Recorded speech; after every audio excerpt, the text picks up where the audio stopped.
ತಾರಕಕ್ಕೇರಿದೆ ರಾಜ್ಯಪಾಲ ವರ್ಸಸ್ ಸರ್ಕಾರದ ನಡುವಿನ ಸಂಘರ್ಷ. ಒಬ್ಬರ ಮೇಲೆ ಮತ್ತೊಬ್ಬರಿಂದ ಕಾನೂನು ಸಮರ. ಸೇರಿಗೆ ಸವಾ ಸೇರ ಅಂತಿದ್ದಾರೆ ರಾಜ್ಯಪಾಲರು ಮತ್ತು ಸರ್ಕಾರದ ವಿಧೇಯಕಗಳನ್ನ ವಾಪಸ್ ಕಳಿಸಿದ್ದಾರೆ ರಾಜ್ಯಪಾಲರು. 11 ವಿಧೇಯಕಗಳಿಗೆ ಅಂಕಿತ ಹಾಕದೆ ವಾಪಸ್ ಕಳಿಸಿದ್ದಾರೆ. ಹೆಚ್ಚಿನ ಮಾಹಿತಿ ಕೋರಿ ವಾಪಸ್ ಕಳಿಸಿದ್ದಾರೆ ರಾಜ್ಯಪಾಲ ಥಾವರ್ ಚಂದ್ ಗೆಹ್ಲೋಟ್. ಈ 11 ವಿಧೇಯಕಗಳ ಪೈಕಿ 3 ಕಾಯ್ದೆ ಎರಡನೇ ಬಾರಿಗೆ ವಾಪಸ್ ಕಳಿಸಿದ್ದಾರೆ ರಾಜ್ಯಪಾಲರು. ಕಾನೂನು ಸಂಘರ್ಷಕ್ಕೆ ಇದು ಕಾರಣ ಆಗಿದೆ.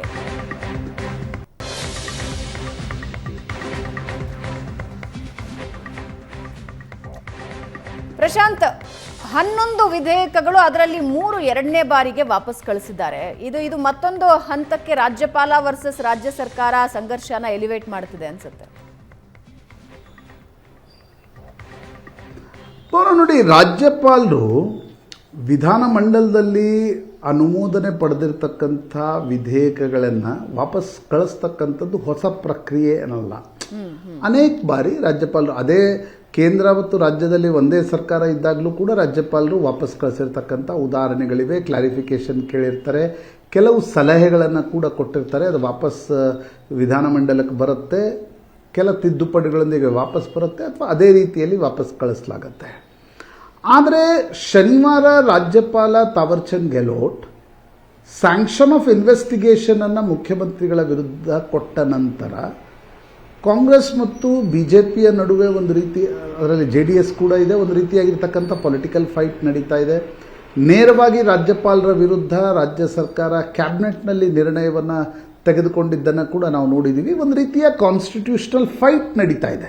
It is not constitutional crisis, ಆದರೆ ಒಂದು ಸಂವಿಧಾನಾತ್ಮಕವಾಗಿರ್ತಕ್ಕಂಥ ಪದಗಳಲ್ಲಿ ಕುಳಿತಿರುವವರ ನಡುವೆ, ಅದು ಮುಖ್ಯಮಂತ್ರಿ ಇರ್ಬೋದು, ರಾಜ್ಯಪಾಲರು ಇರ್ಬೋದು, ಅಥವಾ ರಾಜ್ಯ ಸರ್ಕಾರ ಇರ್ಬೋದು, ರಾಜ್ಯಪಾಲರ ನಡುವೆ ಗವರ್ನರ್ ವರ್ಸಸ್ ಗವರ್ಮೆಂಟ್ ಅನ್ನುವ ರೀತಿಯಲ್ಲಿ ಒಂದು ಫೈಟ್ ನಡೀತಾ ಇದೆ.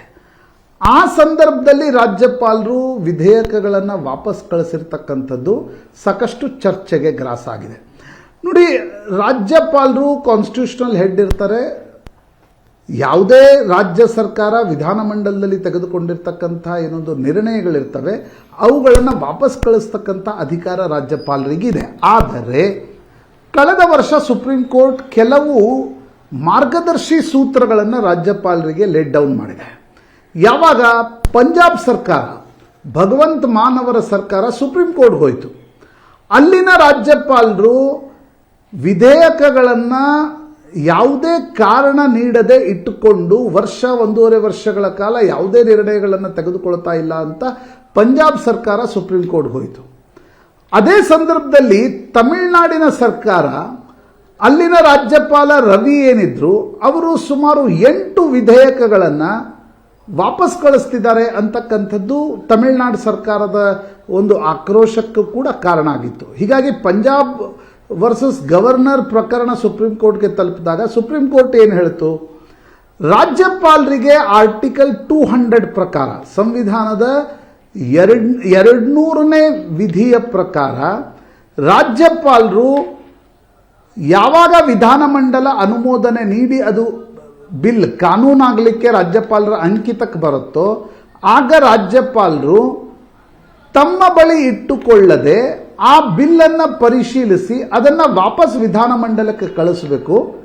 ವಿಧಾನಮಂಡಲ ಒಂದೋ ರಾಜ್ಯಪಾಲರ ಸಲಹೆಯನ್ನು ಪುರಸ್ಕರಿಸಿ ಕೆಲ ತಿದ್ದುಪಡಿಗಳನ್ನು ಮಾಡಬಹುದು, ಇಲ್ಲವಾದಲ್ಲಿ ತಿದ್ದುಪಡಿಗಳನ್ನು ಮಾಡದೆ ವಾಪಸ್ ವಿಧಾನಮಂಡಲ ಅದನ್ನು ರಾಜ್ಯಪಾಲರ ಬಳಿ ಕಳಿಸಿದರೆ ರಾಜ್ಯಪಾಲರಿಗೆ ಅದನ್ನು ಒಪ್ಪಿಕೊಳ್ಳದೆ ಬೇರೆ ವಿಧಿ ಇಲ್ಲ ಅಂತಕ್ಕಂಥದ್ದನ್ನು ಸುಪ್ರೀಂ ಕೋರ್ಟ್ ಬಹಳ ಸ್ಪಷ್ಟವಾಗಿ ಹೇಳಿತು.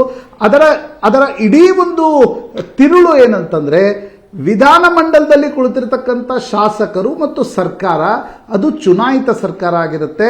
ರಾಜ್ಯಪಾಲರು ಕೇಂದ್ರದಿಂದ ನೇಮಕಗೊಂಡಿರ್ತಕ್ಕಂಥ ಒಬ್ಬ ಪೊಲಿಟಿಕಲ್ ಅಪಾಯಿಂಟಿ ಆಗಿರ್ತಾರೆ, ಚುನಾವಣೆಯ ಮೂಲಕ ಅವರು ಬಂದಿರಲ್ಲ. ಆ ಕಾರಣಕ್ಕೋಸ್ಕರ ಒಮ್ಮೆ ಅದನ್ನು ವಾಪಸ್ ಕಳಿಸ್ಬೋದು, ಬಿಟ್ಟರೆ ಒಂದು ವೇಳೆ ಸರ್ಕಾರ ಅದನ್ನು ಮತ್ತೊಮ್ಮೆ ವಿಧಾನಮಂಡಲದಲ್ಲಿ ತಂದು ತಿದ್ದುಪಡಿ ಮಾಡಬಹುದು, ಮಾಡದೇ ಇರ್ಬೋದು. ವಾಪಸ್ ರಾಜ್ಯಪಾಲರ ಬಳಿ ಕಳಿಸಿದರೆ ಅವರಿಗೆ ಅದನ್ನು ಪುರಸ್ಕರಿಸದೆ ಬೇರೆ ದಾರಿ ಇಲ್ಲ ಅಂತಕ್ಕಂಥದ್ದು. ಹಾಗಿದ್ದ ಸಂದರ್ಭದಲ್ಲಿ ಈ 3 ವಿಧೇಯಕಗಳಲ್ಲಿ ಕೆಲವು ರಾಜ್ಯಪಾಲರಿಗೆ ಒಂದು ಅಧಿಕಾರ ಇರುತ್ತೆ, ರಾಷ್ಟ್ರೀಯ ಕಾನೂನಿಗೆ ವಿರುದ್ಧವಾಗಿ ಆ ರೀತಿಯಾಗಿರ್ತಕ್ಕಂಥ ರಾಷ್ಟ್ರೀಯ ಸುರಕ್ಷೆ ಆ ರೀತಿಯ ಸಂದರ್ಭದಲ್ಲಿ ರಾಜ್ಯಪಾಲರಿಗೆ ಕೆಲ ಅಧಿಕಾರಗಳಿರ್ತವೆ. ಆದರೆ ಸುಪ್ರೀಂ ಕೋರ್ಟ್ನ ಕಳೆದ ವರ್ಷದ ಪಂಜಾಬ್ ಸರ್ಕಾರದ ಬಗೆಗಿನ ತೀರ್ಪಿನ ನಂತರ ರಾಜ್ಯಪಾಲರಿಗೆ ಆರ್ಟಿಕಲ್ 200 ಪ್ರಕಾರ ಅವರು ಇಟ್ಟುಕೊಳ್ಳುವಂತಿಲ್ಲ, ಬಿಲ್ಗಳನ್ನು ಎನ್ ನಂಬರ್ ಆಫ್ ಡೇಸ್ ಇಟ್ಕೊಳ್ತಕ್ಕಂಥ ಅಧಿಕಾರ ರಾಜ್ಯಪಾಲರಿಗಿಲ್ಲ. ಅವರು ವಾಪಸ್ ಕಳಿಸ್ಬೋದು. ಆದರೆ ಅದನ್ನು ಒಪ್ಪಿಕೊಳ್ಳಲೇಬೇಕಾದ ಅನಿವಾರ್ಯತೆಯಲ್ಲಿ ಸದನಗಳು, ವಿಧಾನಸಭಾ ಮತ್ತು ವಿಧಾನ ಪರಿಷತ್ ಇದ್ರೆ, ಕೆಲವು ಕಡೆ ವಿಧಾನ ಪರಿಷತ್ ಇರಲ್ಲ, ವಿಧಾನಸಭೆಗೆ ಆ ಅಧಿಕಾರವಿದೆ. ರಾಜ್ಯಪಾಲರ ಸಲಹೆಯನ್ನು ತಿರಸ್ಕರಿಸುವ ಅಧಿಕಾರ ಕೂಡ ಸಂವಿಧಾನ ಕೊಟ್ಟಿದೆ. ಆ ದೃಷ್ಟಿಯಿಂದ ಈಗ ಕಳಿಸಿರ್ತಕ್ಕಂಥ ರಾಜ್ಯಪಾಲರ ಏನು ವಿಧೇಯಕಗಳನ್ನು ವಾಪಸ್ ಕಳಿಸಿದ್ದಾರೆ, ಅದರಲ್ಲಿ 3 ವಿಧೇಯಕಗಳನ್ನು ಅವರಿಗೆ ಕಳಿಸ್ತಕ್ಕಂಥ ಅಧಿಕಾರ ಉಂಟಾ ಕಳೆದ ವರ್ಷದ ಸುಪ್ರೀಂ ಕೋರ್ಟ್ನ ತೀರ್ಪಿನ ನಂತರ, ಅಥವಾ ರಾಜ್ಯ ಸರ್ಕಾರ ಇದನ್ನು ಕೋರ್ಟ್ನಲ್ಲಿ ಚಾಲೆಂಜ್ ಮಾಡುತ್ತಾ? ಆ ಸಾಧ್ಯತೆಗಳನ್ನು ಕೂಡ ನಿರಾಕರಿಸುವಂತಿಲ್ಲ. ಉಳಿದ ವಿಧೇಯಕಗಳನ್ನು ಒಮ್ಮೆ ವಾಪಸ್ ಕಳಿಸ್ತಕ್ಕಂಥ ಅಧಿಕಾರ ರಾಜ್ಯಪಾಲರಿಗಿರುತ್ತೆ. He is within his rights to send back. ಆದರೆ ಆ 3 ವಿಧೇಯಕಗಳನ್ನೇನು 2ನೇ ಬಾರಿ ಕಳಿಸಲಾಗಿದೆ, ಆ ಅಧಿಕಾರ ರಾಜ್ಯಪಾಲರಿಗೆ ಉಂಟಾ ಕಳೆದ ವರ್ಷದ ಸುಪ್ರೀಂ ಕೋರ್ಟ್ ತೀರ್ಪಿನ ಹಿನ್ನೆಲೆಯಲ್ಲಿ? ಇದನ್ನು ರಾಜ್ಯ ಸರ್ಕಾರ ಹೇಗೆ ವ್ಯಾಖ್ಯಾನಿಸುತ್ತೆ? ಕೋರ್ಟಿಗೆ ಹೋಗುತ್ತಾ? ಎಲ್ಲ ಸಾಧ್ಯತೆಗಳು ಸ್ಪಷ್ಟವಾಗಿವೆ. ಆದರೆ ಒಂದು ನಾವು ನೋಡ್ತಾ ಇದ್ದೀವಿ, ಒಂದು constitutional fight between governor and government ಕರ್ನಾಟಕದಲ್ಲಿ ಮಗದೊಮ್ಮೆ ಪ್ರಾರಂಭ ಆಗಿದೆ. ಇದು ಹಿಂದೂ ಹಂಸರಾಜ್ ಭಾರದ್ವಾಜ್ ವರ್ಸಸ್ ಇವರು ನಮ್ಮ ಯಡಿಯೂರಪ್ಪನವರ ಸರ್ಕಾರ ಇದ್ದಾಗ ಇತ್ತು.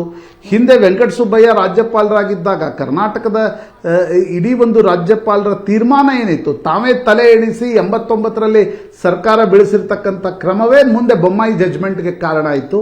ಹೀಗಾಗಿ ಈಗ ರಾಜ್ಯಪಾಲ ತಾವರ್ಚಂದ್ ಗೆಹ್ಲೋಟ್ ಅವರು ಕಳಿಸಿರ್ತಕ್ಕಂಥ 3 ಬಿಲ್ಗಳೇನಿವೆ ಅದರ ಬಗ್ಗೆ ಅದು ಕೋರ್ಟಿಗೆ ವಾಪಸ್ ಹೋಗ್ತಕ್ಕಂಥ ಸಾಧ್ಯತೆಗಳು ಕೂಡ ಇವೆ.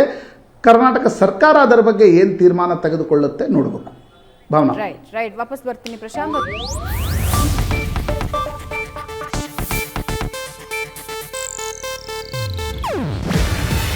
ಇದು ಏಷ್ಯಾನೆಟ್ ನ್ಯೂಸ್ ನೆಟ್ವರ್ಕ್ ಪ್ರಸ್ತುತಿ. ನೀವು ನೋಡ್ತಿದ್ದೀರಾ ಏಷ್ಯಾನೆಟ್ ಸುವರ್ಣ ನ್ಯೂಸ್.